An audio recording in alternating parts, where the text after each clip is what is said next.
If we use your initials, your business card would read like an eye chart: DQHCDC. So are you? Why'd you add defensive coordinator back to your duties? Well, it's for me, that's one of the things. I've had so much background on the defensive side, and so I thought we just maybe weren't hitting the mark as I hoped we could.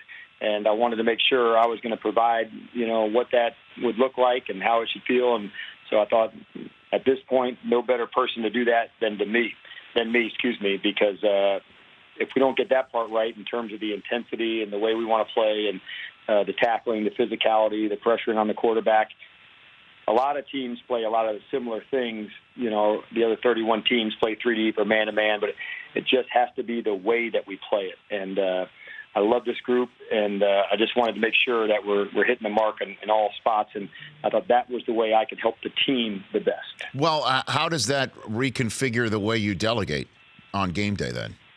Yeah, it did a little bit, and so it was kind of a couple-step process, Rich, due to that, because in order for me to spread, some time over onto the defensive side, it was going to take, having guys who had the experience of Dirk Cutter or Mike Mularkey, and so now he and Mike and Raheem Morris, who have, huge background on the offensive side. Greg Knapp's been a, offensive coordinator for a long time. So I wanted to hire somebody that could kind of bridge that time between game management and defense, and that person is Bob Sutton.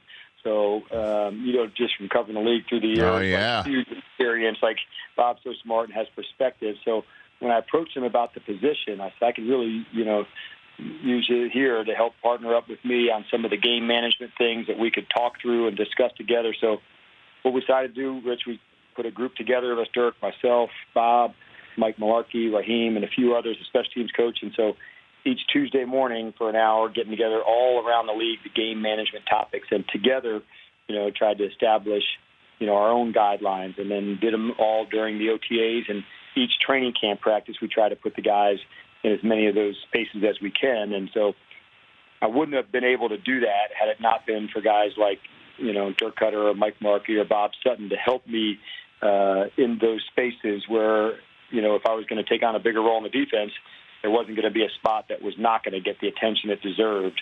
And so that's how we went about it. For more of The Rich Eisen Show, tune to Audience Channel 239 on DirecTV for free on BR Live or download the Rich Eisen Show app.